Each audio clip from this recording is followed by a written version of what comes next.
അങ്ങനെ ഇന്നാണ് ആ ദിവസം ഞാൻ ജനിച്ചു. ഞാൻ പറഞ്ഞ ഓരോ കൊല്ലം കൂടുന്തോറും ഓരോ വയസ്സ് കൂടുന്നോണ്ട് തന്നെ എനിക്ക് ഒരു ദിവസം വരുമ്പോൾ ഭയങ്കര സങ്കടം. അതുകൊണ്ട് തന്നെ ആരോടും ഞാൻ ഇക്കാര്യം മുണ്ടിണ്ടായിരുന്നില്ല. എനിക്കങ്ങനെ ബെസ്റ്റ് ഫ്രണ്ട്സ് ഒന്നും, ഒരു സർക്കിൾ ഉണ്ട്. ഈ ഷോർട്ട് സർക്കിളാണ്. കുറച്ച് നല്ല മനുഷ്യന്മാർ, കുറച്ച് വേണ്ടപ്പെട്ട ആൾക്കാരുണ്ട്. 12 മണിക്ക് ഇൻസ്റ്റ തുറന്നപ്പോ ഉണ്ട് പതിവ് പോലെ മോഡന്നെ വിശാക്കാൻ പറഞ്ഞിട്ടൊന്നും. അവന്റെ വർഷക്ക് വെയ്യാഞ്ഞിട്ട് ഇത് വിശാക്കാനായിട്ട് ഓളിയിരുന്നു. കഴിഞ്ഞപ്പോ എന്റെ ശാദ 3 ആളും കൂടെ നല്ല ഇന്നെ സർപ്രൈസ്. അവരെ നോക്കുമ്പോൾ ഫാമിലി ഗ്രൂപ്പിൽ എന്റെ ഫോട്ടോ ഇട്ട് കുറച്ച് ആൾക്കാരാണ്. ഞാനായിട്ട് ഇത് ആരോടും പറയാൻ നിന്നില്ല. ഇന്നത്തെ പോലെ നമ്മൾ രാവിലെ ഓഫീസിലേക്ക് ഇറങ്ങി. വിചാരിച്ചു ഇപ്രാവശ്യത്തിന്റെ ബർത്ത്ഡേ ആർക്കും കണ്ടുപിടിക്കാൻ പറ്റൂല. നമ്മള് ഓഫീസിൽ എത്തിയതിന് പക്ഷേ എന്റെ ബർത്ത്ഡേ എന്ന് ഇവിടെ ആർക്കും ഒരു കുട്ടിക്ക് പോലും അറിയില്ല. അപ്പൊ എന്താണെന്ന് ഉണ്ടാവണേ നമുക്ക് നോക്കട്ടെ. ഞാൻ നോർമൽ ഒരു ദിവസം പോലെ തന്നെ അവിടെ പോയിരുന്നു വർക്കിനൊക്കെ ഇരുന്ന്. ആര്യേച്ചിക്ക് എന്റെ അടുത്ത് വന്നിരുന്ന് കഥയൊക്കെ പറയും. ആര്യേച്ചിക്ക് വയ്യാന്ന് പറഞ്ഞിട്ട് നമ്മൾ ഫാൻ ഒന്നിട്ടുണ്ടായിരുന്നു. ഓണാക്കിയിട്ട് ഞാൻ പറഞ്ഞ ആര്യേച്ചി 2 വാക്കൊന്ന് സംസാരിച്ചു. ആര്യേച്ചപ്പോ 4 വാക്ക് സംസാരിച്ചിട്ടാ.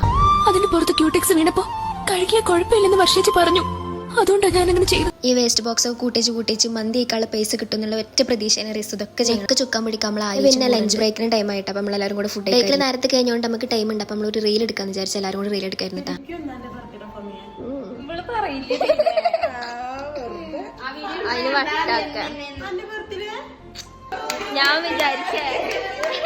ഒരിത് കണ്ടുപിടിച്ചിട്ടാ. കാരണം ഗ്രൂപ്പിൽ മെസ്സേജ് വന്നത് നമുക്കിന്ന് കുറച്ചധികം പർച്ചേസിംഗ് ഉണ്ടായിരുന്നു. അപ്പൊ അതിനായിട്ട് ഞാൻ അടുപ്പൾക്ക് പോയിട്ട് ടൈമായി.